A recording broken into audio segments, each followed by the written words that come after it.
ಕರ್ನಾಟಕದಲ್ಲಿ ಮಳೆ ಕೊರತೆ 27 ಕೋಟಿ ರೂಪಾಯಿ ವೆಚ್ಚದಲ್ಲಿ 2 ದಿನಗಳಲ್ಲಿ ಮೋಡ ಬಿತ್ತನೆ ಚೆಲುವರಾಯಸ್ವಾಮಿ ಹೇಳಿದ್ದೇನು.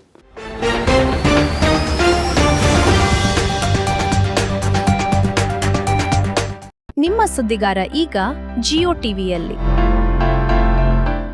ಕರ್ನಾಟಕದಲ್ಲಿ ಬಾರಿ ಮಾನ್ಸೂನ್ ಮಳೆ ಪ್ರಮಾಣವು ತೀವ್ರವಾಗಿ ಕುಸಿತವನ್ನ ಕಂಡಿದೆ. ಕರ್ನಾಟಕದಲ್ಲಿ ಎದುರಾಗಿರುವ ಮಳೆ ಕೊರತೆ ನೀಗಿಸುವ ನಿಟ್ಟಿನಲ್ಲಿ ಮೋಡ ಬಿತ್ತನೆ ಕಾರ್ಯಕ್ಕೆ ವೇಗವನ್ನ ನೀಡಲಾಗಿದೆ. ಇದಕ್ಕೆ ಸಂಬಂಧಿಸಿದಂತೆ ಒಟ್ಟು 3 ಸಮಿತಿಗಳನ್ನ ಶೀಘ್ರವೇ ರಚಿಸಲಾಗುವುದು. ಈ ಸಂಬಂಧ ಈಗಾಗಲೇ 2 ಸಭೆಗಳು ನಡೆಸಲಾಗಿದ್ದು ಇಲಾಖೆಯ ಕಾರ್ಯದರ್ಶಿಗಳು ಸೂಚನೆಯನ್ನ ನೀಡಲಾಗಿದೆ ಅಂತ ಜಲಸಂಪನ್ಮೂಲ ಸಚಿವ ಎನ್ ಚೆಲುವರಾಯಸ್ವಾಮಿ ಅವರು ತಿಳಿಸಿದ್ದಾರೆ. ವಿಧಾನಸೌಧದ 3ನೇ ಮಹಡಿಯಲ್ಲಿ ಮಂಗಳವಾರ ನಡೆದ ಸುದ್ದಿಗೋಷ್ಠಿಯಲ್ಲಿ ಮಾತನಾಡಿದ ಅವರು ಮಾನಿಟರಿಂಗ್ ಕಮಿಟಿ, ಟೆಕ್ನಿಕಲ್ ಕಮಿಟಿ ಹಾಗೂ ಫೀಲ್ಡ್ ಆಪರೇಷನ್ ಮತ್ತು ಇವ್ಯಾಲ್ಯೂಯೇಷನ್ ಕಮಿಟಿಗಳನ್ನ ರಚನೆಯಾಗಲಿದ್ದು ಇಲಾಖೆಯ ಹೆಚ್ಚುವರಿ ಮುಖ್ಯ ಕಾರ್ಯದರ್ಶಿಗಳು ಮೇಲ್ವಿಚಾರಣಾ ಸಮಿತಿಯ ಉಸ್ತುವಾರಿ ವಹಿಸಲಿದ್ದು ತಾಂತ್ರಿಕ ಸಮಿತಿಯಲ್ಲಿ ಐಐಟಿ, ಐಐಎಸ್ಸಿ ಹಾಗೂ ಹವಾಮಾನ ಇಲಾಖೆಯ ತಜ್ಞರು ಸಹ ಇದರಲ್ಲಿ ಇರಲಿದ್ದಾರೆ. ಮಂಗಳವಾರ ಸಂಜೆಯೊಳಗೆ ಸಮಿತಿ ರಚನೆಯಾಗಲಿದ್ದು 2 ದಿನಗಳಲ್ಲಿ ಮೋಡ ಬಿತ್ತನೆ ಕಾರ್ಯಕ್ಕೆ ಚಾಲನೆ ನೀಡಲು ಪ್ರಯತ್ನಿಸಲಾಗುವುದು ಅಂತ ಹೇಳಿದ್ದಾರೆ. ಇದುವರೆಗೆ ಕರ್ನಾಟಕದಲ್ಲಿ 3 ಬಾರಿ ಮೋಡ ಬಿತ್ತನೆ ನಡೆಸಲಾಗಿದೆ. ಇದರಲ್ಲಿ 18% 20% ಯಶಸ್ಸು ಸಿಕ್ಕಿದೆ. ನಮಗೆ 30% ಯಶಸ್ಸಿನ ದರ ದೊರೆತರೆ ಇಡೀ ಯೋಜನೆ ಸಾರ್ಥಕವಾಗಲಿದೆ. ಕರ್ನಾಟಕದಲ್ಲಿ ಮಳೆ ಕೊರತೆಯಿಂದಾಗಿ ಮುಂದಿನ ದಿನಗಳಲ್ಲಿ ನೀರಿನ ಅಭಾವ ಸೃಷ್ಟಿಯಾಗುವ ಸಾಧ್ಯತೆ ಇದೆ. ಮಳೆ ತರಿಸಬೇಕೆಂಬ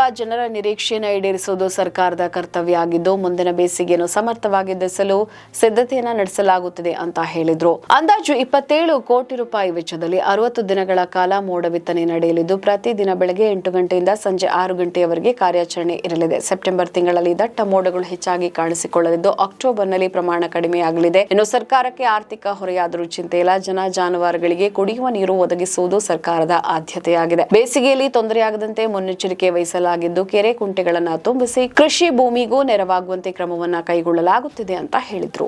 ಸುದ್ದಿಗಾರ ವಾಹಿನಿಯ ನೇರ ಪ್ರಸಾರವನ್ನ ವೀಕ್ಷಿಸಲು Vi movies and TV app ನ ಡೌನ್ಲೋಡ್ ಮಾಡಿಕೊಳ್ಳಿ. ನಂತರ ಸುದ್ದಿಗಾರ ಅಂತ ಸರ್ಚ್ ಮಾಡಿ.